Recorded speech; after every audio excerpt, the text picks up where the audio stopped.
Bonjour, nous allons ici parler de convexité en ce qui concerne une fonction. Alors, dans un premier temps, on considère une fonction définie et dérivable sur un intervalle grand I d'une courbe, de sa courbe. Dérivable, ça signifie que en tout point de l'intervalle, on peut calculer la dérivée. Si on peut calculer la dérivée, ça veut dire qu'on peut tracer des tangentes. Voyons voir un peu avec la fonction x au carré qu'on voit là. Voilà. Ça signifie donc que je peux placer un point n'importe où, un point A, et tracer la tangente. Et voilà, notre point et la tangente en ce point à la courbe. Maintenant, nous allons déplacer ce point et continuer à tracer les tangentes. Voilà, je le déplace de ce côté-là ici, puis je déplace de ce côté-là.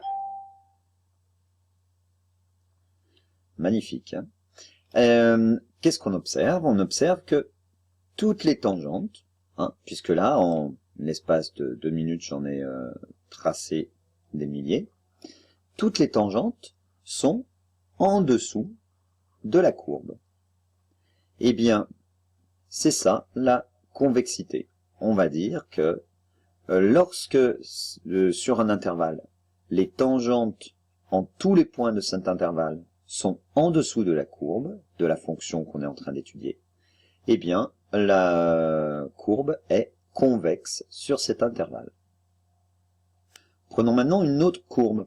Tu dois reconnaître f de x égale racine de x. Toujours un point, n'importe où, sur un intervalle, et on trace la tangente à cette courbe en ce point.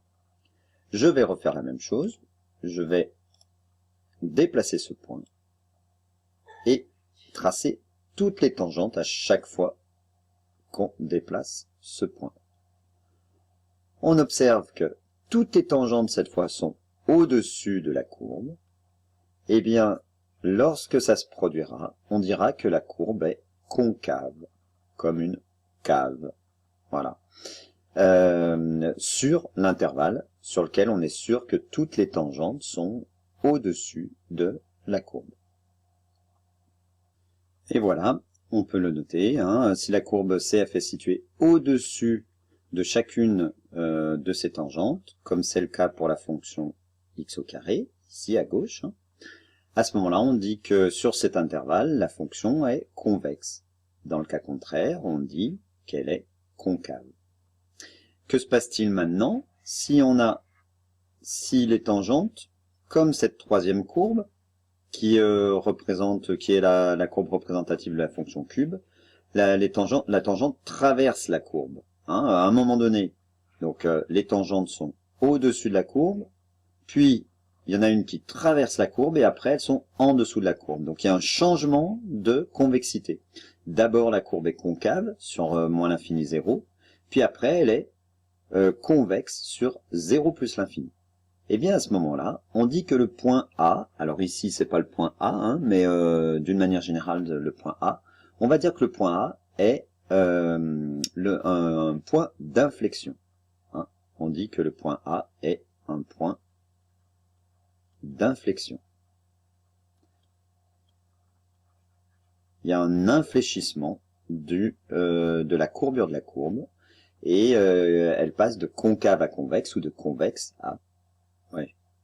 Elle passe de concave à convexe ou de convexe à concave sur cet intervalle-là. Et le point où il y a ce changement de convexité, c'est le point d'inflexion. Alors, la fonction carré, ici, on peut écrire, elle est convexe sur tout l'intervalle grand R. C'est son domaine de définition. La fonction racine carrée, elle est concave sur R+, c'est aussi son domaine de définition, ou encore 0 plus l'infini. Et sur cette fonction cube, eh bien, O est le point d'inflexion de la courbe de la fonction cube. Voilà. Alors une première propriété, en fait, il y a des fonctions qui sont à la fois concave et convexe, eh bien, ce sont les fonctions affines. Hop, je vais reprendre mon stylo. C'est plus facile quand il est sur le bureau que quand il est sur l'écran. Donc, les fonctions affines sont les seules fonctions à la fois concave et convexe. À la fois concave et convexe. Voilà, sur un intervalle grand I. Une fonction affine, qu'est-ce que c'est? C'est une droite, d'accord? Et quelles sont les tangentes en n'importe quel point? Eh bien oui, c'est elle-même. Donc, elle est à la fois concave et convexe.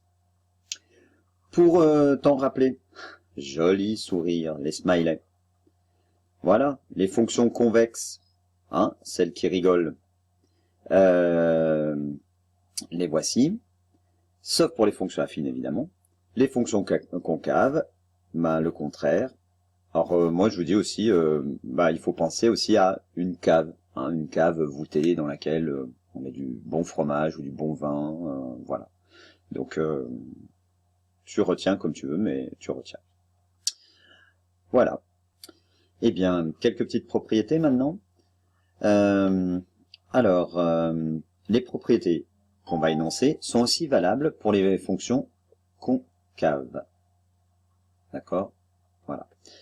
Eh bien, lorsque j'ai deux fonctions, la somme de deux fonctions convexes sur un intervalle grand I est convexe aussi sur le même intervalle. Maintenant, le produit d'une fonction convexe sur grand I par un réel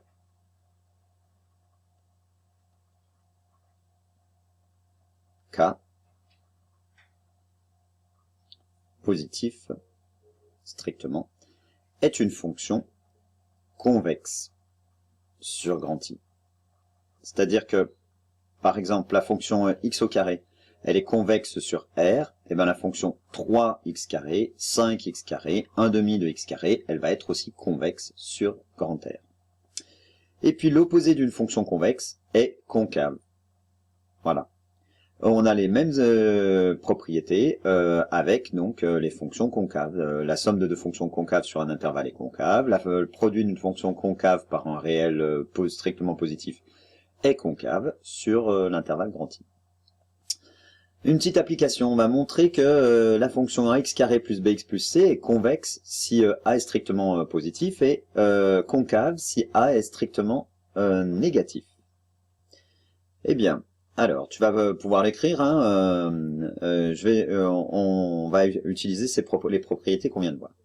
La fonction x au carré, elle est convexe sur grand I. Je multiplie, si petit a est strictement positif, on multiplie par petit a, ça veut dire que la fonction ax au carré va être convexe sur grand I ou sur R. D'accord?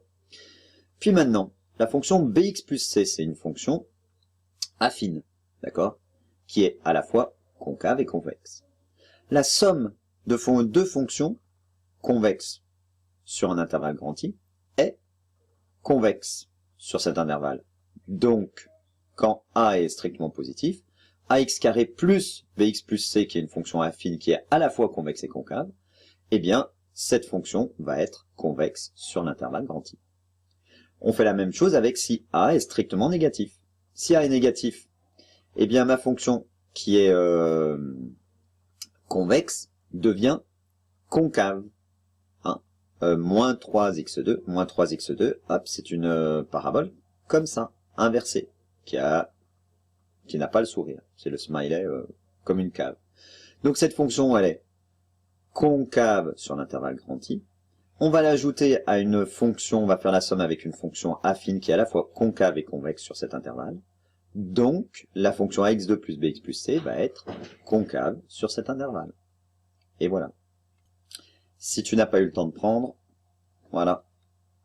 Je te laisse, non, je vais pas te laisser, tu mets sur pause. Hein, je vais pas attendre que tu notes. Voilà. Eh bien, à bientôt pour la suite de ce cours. C'était la fin d'une première petite partie. Bon courage dans ton travail et voilà. Et bonne journée ou bonne soirée ou bonne nuit, ce que tu veux. Ciao!